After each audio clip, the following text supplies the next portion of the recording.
Good morning students, welcome back to BBBN online classes.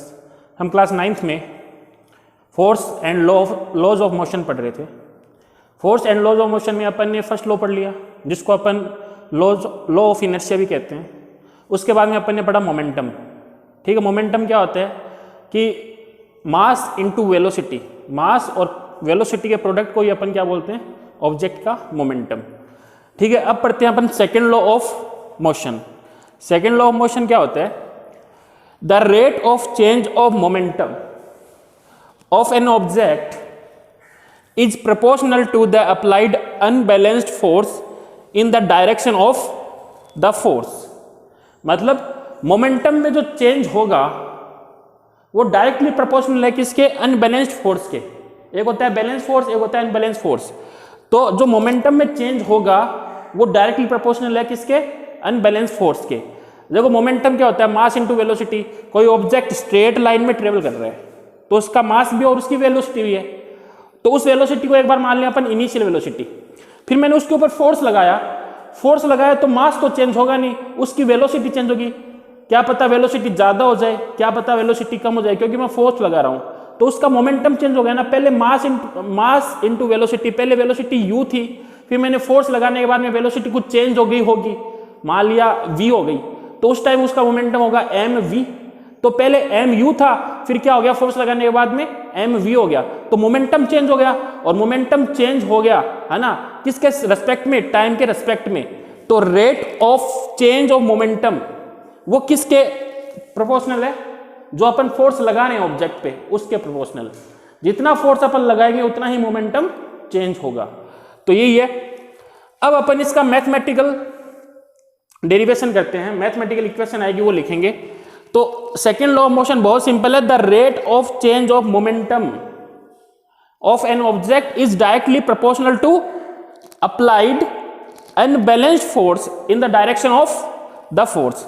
कि उस पर लगाया गया अनबैलेंस्ड फोर्स है, उसके डायरेक्टली प्रोपोर्शनल होता है कौन? मोमेंटम में चेंज, है ना। Rate of change of momentum. Momentum में चेंज कैसे होगा कि पहले कोई ऑब्जेक्ट v वेलोसिटी से u वेलोसिटी से आ रहा था, u मतलब उसकी इनिशियल वेलोसिटी, तो उसका मोमेंटम कितना हो गया बेटा? mu। फिर मैंने फोर्स लगाया तो उसकी वेलोसिटी चेंज हो गई, तो अब उसके बाद में वेलोसिटी मान लो v, तो उस टाइम उसका मोमेंटम क्या हो जाएगा? mv। तो वेलोसिटी में जो चेंज हुआ, मतलब मोमेंटम में जो चेंज हुआ वो डायरेक्टली प्रोपोर्शनल है किसके? अनबैलेंस फोर्स के। वो ये सेकेंड लॉ है ना।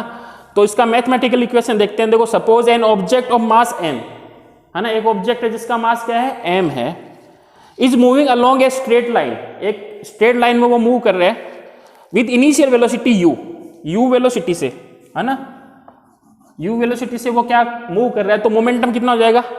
इसका इनिशियल मोमेंटम बताओ इस टाइम कितना हो जाएगा? इनिशियल मोमेंटम बताओ, इनिशियल मोमेंटम कितना आ जाएगा? m इंटू यू, ये तो होता है मोमेंटम। फिर मैंने उसके ऊपर फोर्स लगाया, फोर्स लगा के उसकी वेलोसिटी को मैंने क्या कर दिया? चेंज कर दिया। फोर्स लगाने के बाद में उसकी वेलोसिटी होगी v, क्या होगी? v। तो फाइनल जो वेलोसिटी है वो आएगी v। तो फाइनल मोमेंटम कितना आ गया? फाइनल मोमेंटम कितना आ जाएगा? मैंने फोर्स लगाया और फोर्स लगाने से उसकी वेलोसिटी चेंज हो गई। वेलोसिटी क्या बन गई? u से क्या बन गई? v, है ना।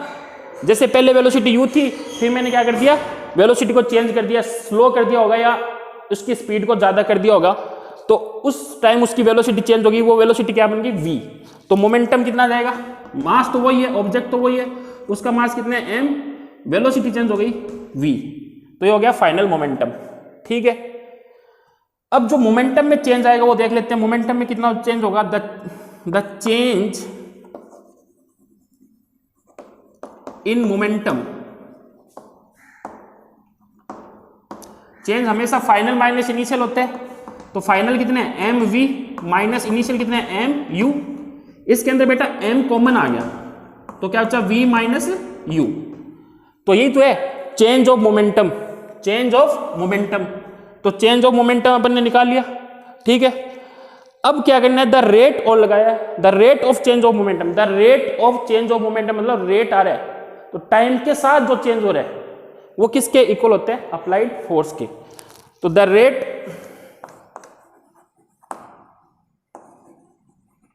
Of the rate of change in momentum, change of momentum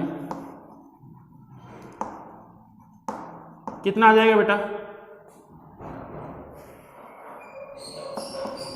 momentum तो ये है अपॉन टी और आ जाएगा ना, क्यों? The rate of change of momentum क्या आ जाएगा? एम ब्रैकेट में v minus U upon T.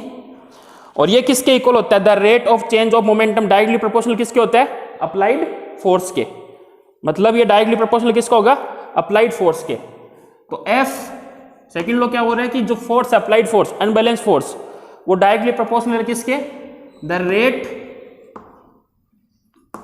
Of change of momentum. ठीक है बेटा, पहले अपन ने मोमेंटम निकाल लिया, फिर मोमेंटम में चेंज निकाल लिया, फिर निकाल लिया the rate of change of momentum. और अपना जो सेकंड लॉ क्या बोल रहा है कि the rate of change of momentum directly proportional किसके? डायरेक्टली प्रोपोर्शनल किसके? अप्लाइड फोर्स के। तो यहाँ पे अपन वैल्यू रख दें किसकी? जो अपन ने निकाला है the rate of change of momentum कितना निकाला है? M bracket v minus U upon T. तो F डायरेक्टली प्रोपोर्शनल इसकी वैल्यू कितनी है? M v minus U upon T. ठीक है, अब ये देखिए, ये देखो ब्रैकेट में final velocity minus initial velocity upon time क्या बन गया? एक्सेलरेशन। याद है फॉर्मूला? तो इसकी जगह अपन क्या लिख सकते हैं? ए लिख सकते हैं। एम को छोड़ के ये जो ब्रैकेट में v minus U upon T, ये किसका फॉर्मूला है? एक्सेलरेशन का। तो F डायरेक्टली प्रोपोर्शनल m, और इसी जगह क्या लिख सकते हैं अपन? Small a। तो फोर्स डायरेक्टली प्रोपोर्शनल क्या आ गया? ma के। फोर्स डायरेक्टली प्रोपोर्शनल क्या आ गया? ma। अब यहाँ पे फिजिक्स में ध्यान में रखना, जब भी अपन प्रोपोर्शनल का साइन हटाते हैं तो एक कांस्टेंट लगता है।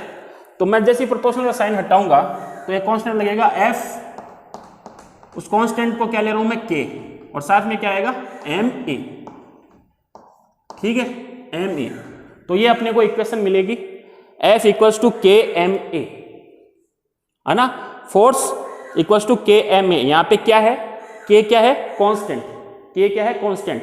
नेक्स्ट वीडियो में इस K की वैल्यू अपन निकालेंगे, फिर इस इक्वेशन को यूज करके अपन फोर्स की वैल्यू निकालेंगे, फोर्स की इक्वेशन।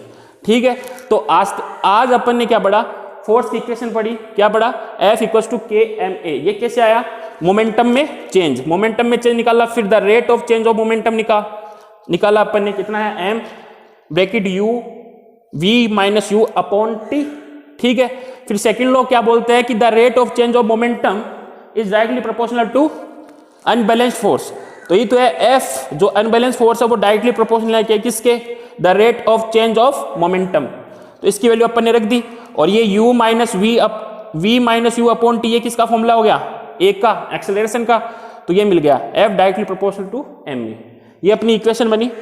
नेक्स्ट वीडियो में, नेक्स्ट क्लास में अपन K की वैल्यू निकाल के फोर्स की इक्वेशन निकालेंगे। Thank you.